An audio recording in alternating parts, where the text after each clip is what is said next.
ઉત્તરાખંડના પૌડીમાં બસ 100 મીટર ઊંડી ખીણમાં ખાબકી 5 લોકોના મોત, 15થી વધુ ઘાયલ.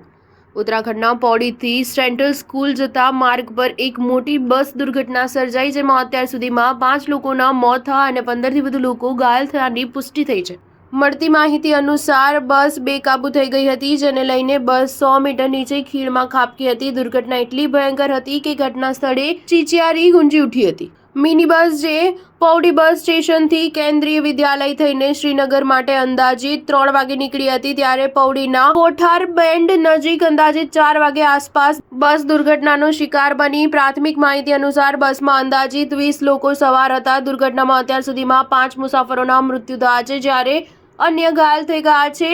તમામ ઘાયલોને તાત્કાલિક પ્રાથમિક સારવાર માટે જિલ્લા હોસ્પિટલ પૌડી લઈ જવાયા, જ્યારે ગંભીર રીતે ઘાયલ થયેલા લોકોને જિલ્લા હોસ્પિટલ શ્રીનગર રેફર કરાયા છે. ઉત્તરાખંડના મુખ્યમંત્રી પુષ્કરસિંહ ધામીએ આ દુર્ઘટના પર દુઃખ વ્યક્ત કર્યું છે. તેમણે એક્સ પર લખ્યું કે પૌડીમાં કેન્દ્રીય વિદ્યાલય તરફ જવાના માર્ગ પર બસ દુર્ઘટના થવાથી 4 મુસાફરોના નિધનના અત્યંત દુઃખદ સમાચાર મળ્યા. ભગવાનને પ્રાર્થના છે કે દિવંગતોની આત્માને શાંતિ અને પરિજનોને આ દુઃખ સહન કરવાની શક્તિ આપે. મુખ્યમંત્રીએ ઘાયલોની તાત્કાલિક અને સારી સારવાર માટે નિર્દેશ આપ્યા છે. સ્ટાર ન્યૂઝ 7 હંમેશા સચ્ચાઈની સાથે.